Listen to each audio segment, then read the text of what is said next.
قرآني نبض حياتي، قرآني طهر ذاتي، قرآني عصمة أمري، قرآني طوق نجاتي. قرآني نبض حياتي، قرآني طهر ذاتي، قرآني عصمة أمري، قرآني طوق نجاتي. آيات الله حمتني غمرتني بالبركات، تحفظني من همزات الشيطان ومن زلات. آيات الله حمتني غمرتني بالبركات، تحفظني من همزات الشيطان ومن زلات. قرآني نبض حياتي، قرآني طهر ذاتي، قرآني عصمة أمري، قرآني طوق نجاتي. السلام عليكم ورحمة الله وبركاته. إن الحمد لله نحمده ونستعينه ونستغفره ونعوذ بالله من شرور أنفسنا ومن سيئات أعمالنا. من يهده الله فلا مضل له ومن يضلل فلا هادي له. أشهد أن لا إله إلا الله وحده لا شريك له وأشهد أن محمدا عبده ورسوله. أما بعد، مسلمان اللہ سے محبت کرتا ہے، اور جو اللہ سے سچی محبت کرتا ہے اس کے لیے پیمانہ یہ ہے، ان کنتم تحبون اللہ، اگر تم اللہ سے محبت کرنے کا دعویٰ کرتے ہو، فاتبعونی، تو پھر محمد کریم صلی اللہ علیہ وسلم کے پیچھے چلنا پڑے گا، ان کی راہ ہدایت کو اپنانا پڑے گا. جب پیارے نبی صلی اللہ علیہ وسلم کے طریقے پہ چلو گے پھر اللہ بھی تم سے محبت کرے گا. یہ دین اسلام محمد کریم صلی اللہ علیہ وسلم کے پاکیزہ طیب طاہر دل پر اللہ مالک نے نازل فرمایا. مسلمانوں کی پہلی جماعت پیارے نبی صلی اللہ علیہ وسلم کے صحابہ اور پیارے نبی صلی اللہ علیہ وسلم کے اہل بیت، انہوں نے اس اسلام پر عمل کر کے دکھایا. یہ اسلام پھلا پھولا پھیلا، پوری دنیا کو اپنے نور سے اس نے منور کیا. اسلام دشمن قوتیں اسلام کو ڈھانے کے لیے، گرانے کے لیے، اس پہ وار کرنے کے لیے انہوں نے چولا اسلام کا پہنا، سازشوں کا راستہ اپنایا. ابن سبا یہودی نے اسلام کا چولا پہنا اور خاص طور پہ اہل بیت کی محبت کا جھوٹا دم بھرا، اہل بیت کی محبت کا جھوٹا دم بھر کے اس ظالم نے سیدنا علی کی الوہیت کا اعلان کرتے ہوئے کہا، علی علی نہیں، علی الہ ہے. سیدنا علی رضی اللہ عنہ وارضاہ نے ایسا عقیدہ رکھنے والے مجرموں کو زندہ جلا دیا. اس وقت سے لے کر آج تک سبائی ٹولہ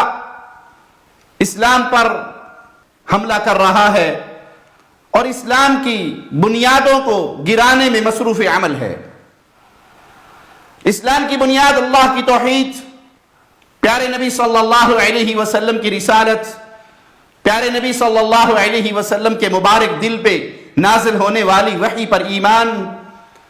اور اس جماعت پر ایمان جس جماعت نے اس اسلام کو اپنے سینے سے لگایا اور اپنے خون کی قربانیاں، اپنے مال کی قربانیاں دیتے ہوئے اس اسلام کو پوری دنیا کے اندر پھیلایا. دشمنوں کی پہلی سازش، اہل شر کی پہلی کوشش کہ مسلمانوں سے عقیدہ توحید کو چھینا جائے، ایک اللہ کی عبادت کے پیغام کو ان سے چھین کر انہیں ائمہ کی عبادت، فوت شدگان کی عبادت، اس کے اندر مگن کر دیا جائے اور اس میں کامیاب رہے. امت کا بہت بڑا حصہ شرک اکبر میں ڈوب گیا. اہل شر کی کوشش وہ قرآن حکیم جو اللہ کی طرف سے نازل ہوا، اس کلام الہی کو تبدیل شدہ کتاب قرار دے دی جائے. بہت سارے لوگ اس بدعقیدگی کا شکار ہو گئے. اہل شر کی کوشش کہ وہ پہلی جماعت جس نے اپنی آنکھوں سے نزول وحی کے منظر کو دیکھا، پیارے نبی صلی اللہ علیہ وسلم کی زبان مبارک سے وحی کے الفاظ کو ڈائریکٹ سنا، پھر اس پر عمل کیا، اس کو یاد کیا، اس کو محفوظ کیا اور اس کو پوری دنیا تک پھیلایا، اس جماعت کی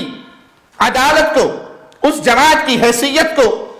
مومنین کے پہلے اس گروہ کو اتنا پراگندہ کر دیا جائے کہ جب ان کی حیثیت ختم ہوگی تو اسلام کی حیثیت اپنے آپ ختم ہو جائے گی، کہ اس اسلام پر عمل کرنے والے اصحاب محمد جب ان کا یہ حال تھا، جب وہ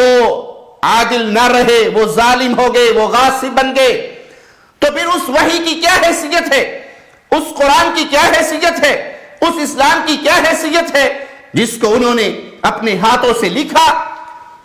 اپنے دلوں میں محفوظ کیا، اپنی زندگیوں سے عمل کر کے دکھایا اور اپنی جانیں قربان کر کے پوری دنیا کے اندر پھیلایا۔ اہل شر کی یہ کوشش، اور وہ اس میں لگے ہوئے ہیں، مگن ہیں، سازش کے یہ کڑیاں ملتی آتی ہیں،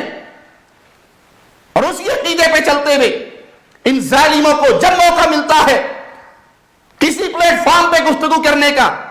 تو یہ رسول اللہ صلی اللہ علیہ وسلم کے اس مبارک جماعت کے خلاف زبان دراز کرتے ہیں، ان کے ایمان کو مشکوک، ان کی عدالت کو مشکوک بنا کر پیش کرنے کی کوشش کرتے ہیں، کیونکہ یہ مجرم عبداللہ ابن سبا یہودی کی یہ اولاد جانتی ہے کہ اگر اصحاب محمد کے ایمان کو ہم نے مشکوک بنا دیا، ان کی عدالت کو عوام الناس کے سامنے مشکوک بنانے میں کامیاب ہو گئے تو ہم اسلام سے دشمنی میں کامیاب ہو جائیں گے۔ ایک خاتون نے پچھلے دنوں ایک چینل پر گفتگو کرتے ہوئے کہا کہ عدالتوں کے اندر انصاف نہیں ہے، اور انصاف ملے بھی کیسے، انصاف تو اس دن قتل ہو گیا تھا جس دن فاطمہ الزہرا رضی اللہ تعالی عنہا سلام اللہ علیہا دربار میں گئی تھی، ان کی گواہی کو ٹھکرا دیا گیا تھا۔ میں یہاں پہ ضرور ایڈ کروں گی کہ مجھے اکثر لوگ کہتے ہیں کہ میڈم انصاف نہیں ملتا، تو میں کہتی ہوں قیامت تک ملے گا بھی نہیں۔ وجہ ہے اس کی، بہت بڑی وجہ ہے، کیونکہ ناانصافی اور ہماری جوڈیشری کا بیڑا غرق اس دن ہو گیا تھا جس دن فاطمہ زہرا علیہ السلام انصاف لینے کے لیے دربار گئیں اور ان کو انصاف نہیں ملا، اور نعوذ باللہ ان کو جھٹلایا گیا ان کی گواہی کو، تو یہ جوڈیشری تو اس دن ہی بیڑا غرق ہو گئی تھی۔ اب میرے پہ چاہے فتویٰ لگا دیں یا جو مرضی کر دیں، آئی ڈیم کیئر۔ جاگیر فدق کا یہ مسئلہ جو اہل سنت نے ایک بار نہیں، سینکڑوں بار نہیں، ہزاروں بار نہیں، لاکھوں بار بیان کیا، جو مسئلہ ابو بکر صدیق، امیر علی، فاطمہ الزہرا رضوان اللہ علیہم اجمعین کی زندگی میں تمام ہوا، ان کی زندگی میں مسئلہ حل ہوا، اس مسئلے کو بنیاد بنا کر، اس مسئلے کو بہانہ بنا کر، اصل جملہ سنیے، اس مسئلے کو بہانہ بنا کر آج اس کی عدالت پہ زبان دراز کی جاتی ہے، اس کی طرف انگلیاں اٹھائی جاتی ہے، جس سے اللہ راضی ہوا، جس سے محمد کریم راضی ہوئے، جس سے اہل ایمان راضی ہوئے، جو امیر المومنین بنے، امیر المتقین بنے، ابو بکر صدیق رضی اللہ عنہ وارضا۔ اور یہ گندی، ناپاک، غلیظ زبان دراز کرتے ہوئے کہتی ہے کہ اسی وقت قتل ہو گیا تھا انصاف کا، اس وقت انصاف قائم ہوا تھا، قتل نہیں۔ ابو بکر صدیق رضی اللہ عنہ وارضا نے کیا کہا تھا کہ میں اس میں وہی کام کروں گا جو محمد رسول اللہ صلی اللہ علیہ وسلم اپنی حیات مبارکہ میں کرتے رہے، اسی سنت کو جاری رکھوں گا کہ اس سے جو مال آئے گا اہل بیت کی ضروریات پوری ہوگی اور باقی امت کے غریبوں، یتیموں، بیواؤں، مسکینوں پہ خرچ ہوگا، جو پیارے نبی نے کیا تھا وہی میں کروں گا۔ لیکن یہ ظالم دشمن ہے قرآن کے، یہ دشمن ہے رسول اللہ کے فرمان کے، یہ دشمن ہے اللہ کی توحید کے، یہ دشمن ہے پیارے نبی کی پیاری جماعت کے، بہانہ بناتے ہیں، جھوٹی چادر اوڑھتے ہیں اہل بیت کی محبت کی، لوگوں کو گمراہ کرنے کے لیے۔ نہ ان کے اہل بیت سے تعلق ہے، نہ اصحاب محمد سے تعلق ہے، نہ محمد کریم سے تعلق ہے، نہ قرآن حکیم سے تعلق ہے، نہ اللہ کی توحید سے تعلق ہے۔ یہ عبداللہ ابن سبا یہودی کی روحانی اولاد ہے، جس کے بارے میں میرے مالک نے اعلان کیا تھا پیارے نبی نے خوشخبری سنائی تھی، لا تحزن ان اللہ معنا،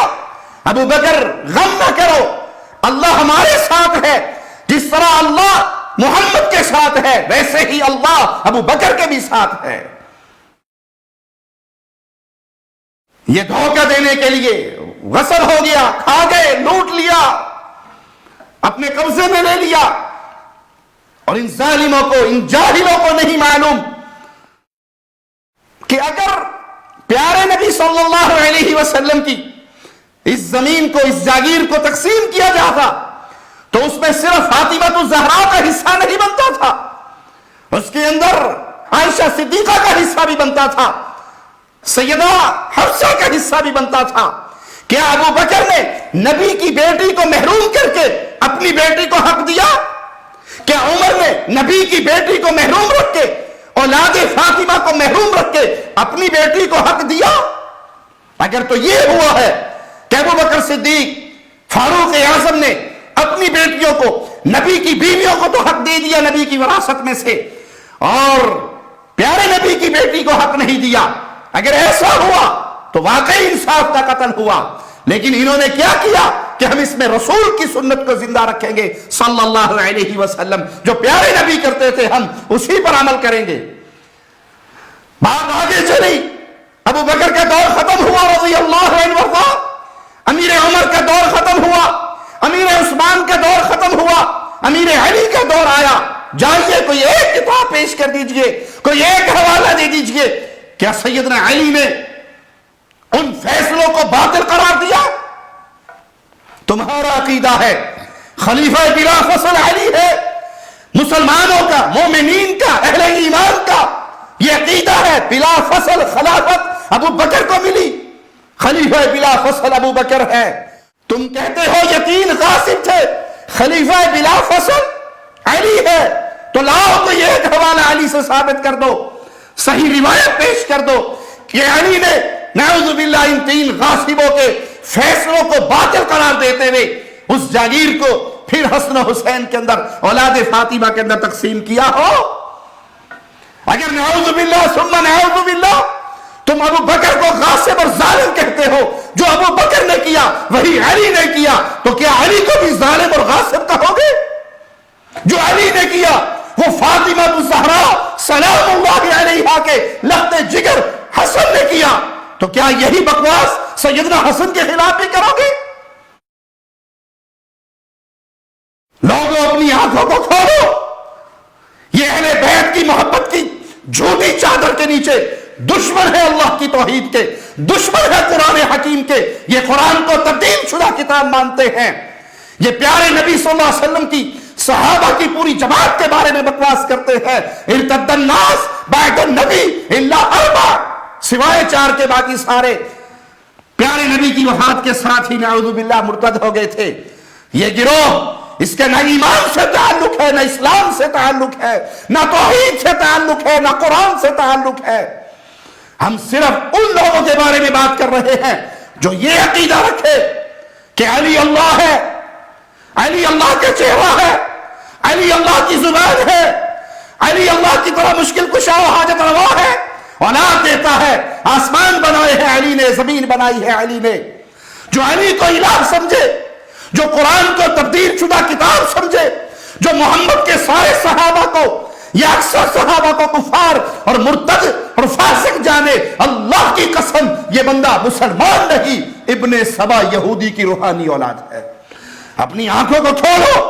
اس گروہ کو پہچانو اور اپنی ذمہ داری کو ادا کرو۔ اللہ ہمیں پیارے نبی صلی اللہ علیہ وسلم کے دیے ہوئے، چھوڑے ہوئے دین پہ عمل کرنے کی توفیق عطا فرمائے اور اس دین کی چوکیداری کرنے کی توفیق عطا فرمائے۔ اقول قولی ھذا واستغفر اللہ لی ولکم ولسائر المسلمین۔ سن ہمارے مولا، سن ہمارے داتا، ہم فقیر تیرے، تو ہے شہنشاہ۔